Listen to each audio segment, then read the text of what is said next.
Hello and welcome back to Warcraft News. It's finally time to do this show again. Unfortunately, during the December and early January period, not really a lot goes on, but that certainly changed. A whole bunch of news came out.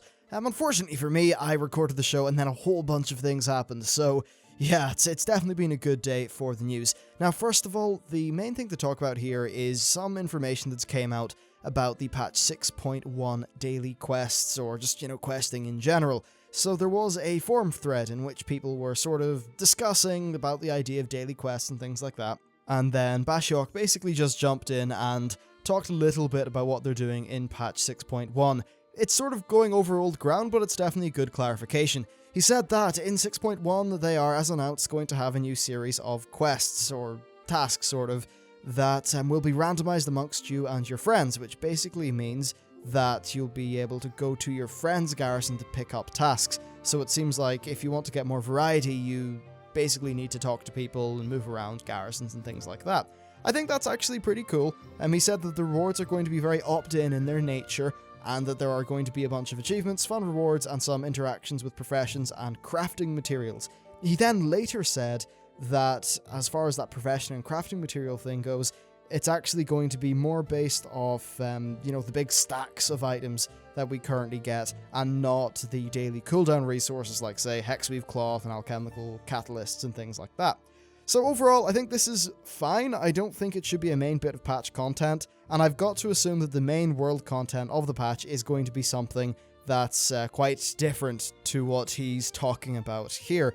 Just, something a bit more new, a bit more fresh, not just another series of, daily choices. We very much do need to wait and see, though, because we don't know how this is going to turn out at all, and the PTR isn't even open yet. I've got to imagine that the PTR will open up quite soon, so I'll be sure to let you know what's going on with all of that when the PTR opens up. Now, I think this next bit of news is really going to resonate with a lot of you. It definitely resonates with me. Basically, a bunch of people on the official forums were talking about how Death Knights don't really feel like Death Knights in terms of their armor, at least in their opinion. And then Bashiok again jumped in and talked a little bit, and he said some really cool stuff. So he said that he's very interested to see how people react to Tier 18, and to him it's a very big direction. And he said that their focus, mainly in the last while, has been looking at the bosses that you're fighting and the materials of the raid environment or iconic expansion things, and then playing off with those as far as armor design goes. What he said, though, is that they're going to be taking a bit of a departure, and the artists are more focusing on looking at the actual classes themselves and looking at more classic fantasy material. Basically, it sort of seems like going back to how they used to do armor, but then with a higher level of detail. I just thought that was really interesting to hear. Bashiok himself did say, quote, even though it's almost like going back to a more classic look. I think that's a really, really good thing. There definitely seem to be quite a few cases where there's a bit of armor which doesn't really fit the class, but just looks like it's, the artists have said, listen, this must fit with the raid tier. The class doesn't matter. It must fit with the raid tier. There's been a few instances of that. As a hunter, I've definitely felt a few of them, in some cases anyway, and it's nice to know that instead of thinking, right, how can we make a Firelands Fire Hunter, or a Tier 17, Siege of Orgrimmar, or 16 even, Siege of Orgrimmar Hunter, how do we make that? No, they'll be saying, how do we just make a cool bit of hunter gear? So this very much interests me. We'll have to see how it pans out. I definitely like a bit of a change in direction. Personally, though, I generally did like the Wrath of the Lich King armor, but I think that some of the older armor was also really, really cool.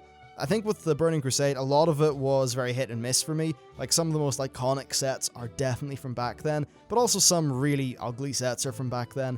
It just seems like they kind of went a little bit more crazy, and instead of constraining themselves to the design of a single tier, they kind of went mad, which I think definitely is what led to loads of really, really interesting bits of gear. So with that covered, it's time to hop on to the next bit of news, and this is one that really does excite me a lot. Basically, they are doing a new lore series, Blizzard. It's going to be a full-on volume-based thing that's coming out from Dark Horse Comics. They're teaming up with Blizzard, and essentially it's just going to be a chronicle of the lore. I don't know if it's going to be in a comic format, or like a sort of coffee table World of Ice of Fire style format, but whatever it is, I'm extremely excited. What they said for this very first volume is, and I'll just quote here actually from the Dark Horse press release, World of Warcraft Chronicle Volume 1 is a journey through an age of myth and legend, a time long before the Horde and Alliance came to be.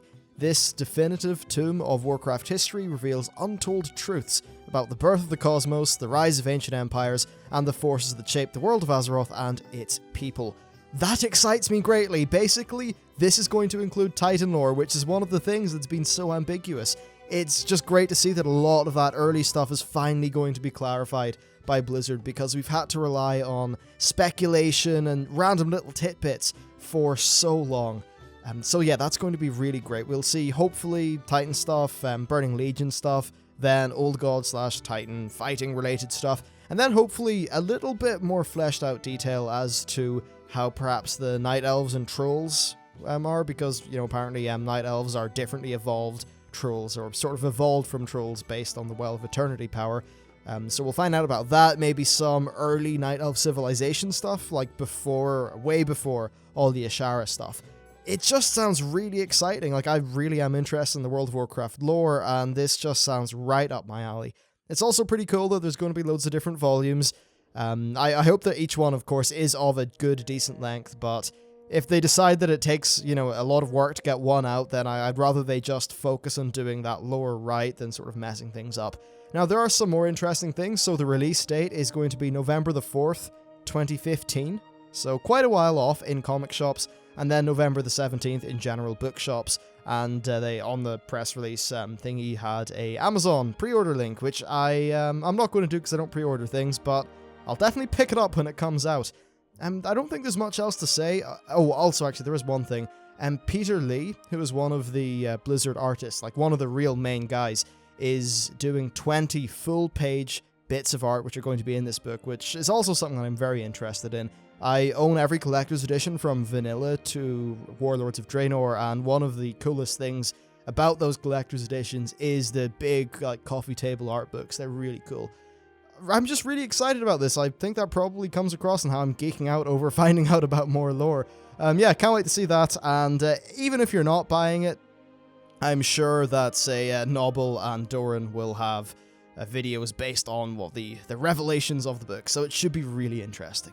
Next, it's time to talk about something that I'm sure many of you are also interested about, and that is flight points. Yes, we've got some good news about flight points. They're being improved in patch 6.1, but we already knew that. They've given us some details, though. So right now, the way things work with flight points, if you are going from point A to point B, is that the flight point system only looks at the flight points that you have unlocked. So if throughout your travels you have maybe only collected 50% of the flight points, it might lead to some extremely suboptimal weird routes that just make no sense. So what they're going to do in patch 6.1 is make it so that if you're flying from point A to point B, it will always choose the fastest route between the two, even if that means it flies through flight point nodes that you have not unlocked. Basically, this just means it's going to be near enough as the crow flies the whole way. I'm very happy about that, honestly, and yeah, I mean, while the flight points in Warlords of Draenor are generally quite good, if you have loads of nodes unlocked, it always runs into the same problem when you don't, and that really is a pain in the ass, so it's definitely great to see. I suppose for many people it was either we get to fly in 6.1 or you do a lot of work to the flight point system, and from at least, like, from what I think anyway, this should work out quite well.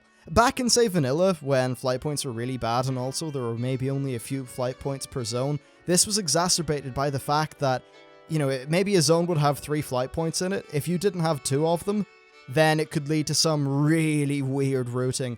At least now in Warlords of Draenor, every zone has got loads of flight points, which means that there are loads and loads of nodes, and if you're going from node to node to node, it should basically mean as the crow flies no matter where you want to go.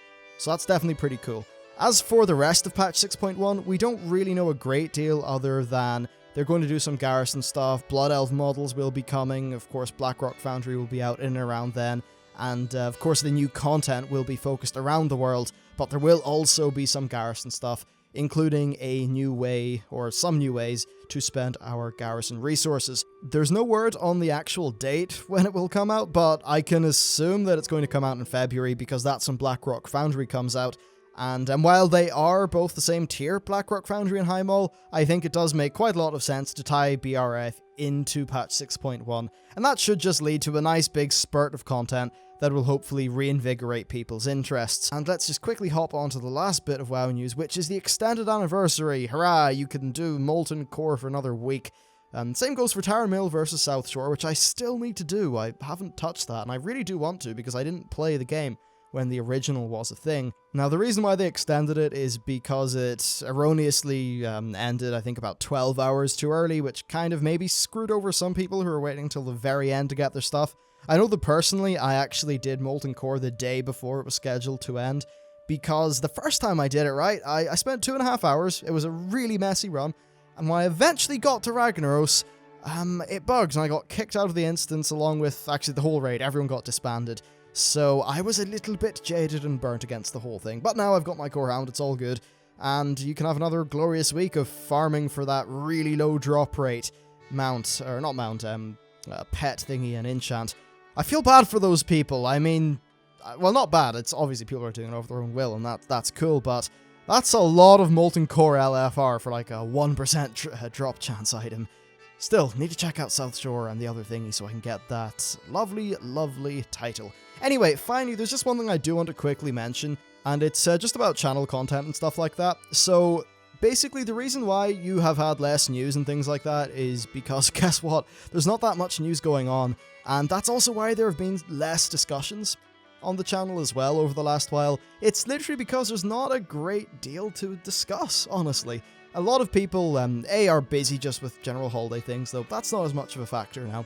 But, you know, with Blizzard not releasing new patches, not talking about new news, there just wasn't really that much. And during that time, I got really into gold making. And I don't know why gold making seems to offend a lot of people.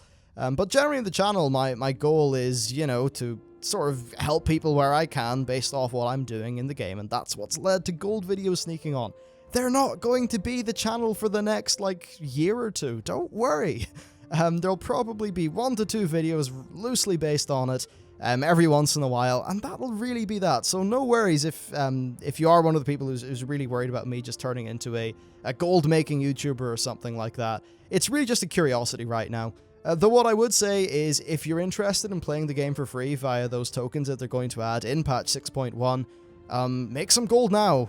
Because, well, obviously then when that thingy comes out, you'll be able to play the game for free, which would be pretty awesome. And honestly, gold making seems to be easy enough these days. I've got, well, so far, now I started this little challenge for myself on Monday, and I'll give you a quick little update. I'm up to 290,000 gold now, when on Monday I started off with 220,000 gold. Though I did, for 15k, sell a BOE, so I guess that does help a little bit. Anyway, I just thought I'd give you a quick little update on that, and when it comes to feedback and stuff like that for the channel, I definitely do appreciate people, saying their thoughts and stuff, but you gotta realize that I've gotta make the stuff that I like making, that I'm interested in, and if every day turns into just I need to discuss something, I need to churn out this specific kind of video, then what happens is the videos that you do like will decrease in quality. So, I think that because I generally do try to do one video every day, because of that, and the fact that I do try to keep up a bit of variation, even if it's something you don't like, guess what? There's going to be things that you hopefully like, at least at some point, so that's my general plans going on there. Another factor, I guess, over the last while has been university work. It's really piling up. As it turns out, third year, yeah, surprisingly high amount of things to do. Right now I'm working on a C++ project. I've also got exams which are going on next week, which I really do need to revise for because exams scare me. And I've also got to just do a lot of learning and a lot of preparing because we are going to have to program a game engine from scratch using C++ and OpenGL, which will be lovely and completely horrifying. But yeah, basically, I've got a lot of things to really pay attention to with university, and as much as I really had some plans to do some more just, cool stuff that's a bit more time intensive over the winter break, I just wasn't able to because, as it turns out, you can't flunk university. Though if you are magically able to create more days in the week, please contact me because that's my main limiting factor at the minute. I just need more time. It's kind of weird getting up at 10, working on various things, then realizing, it's It's midnight. Now I need to go to bed and do it all over again. Oh, yeah, the sooner this stuff is over, the better. But hey, at least OpenGL is kind of cool and interesting. So that's really it for me. Let me know what you think about the various news topics covered in today's show. Thanks for watching, and I will see you next time.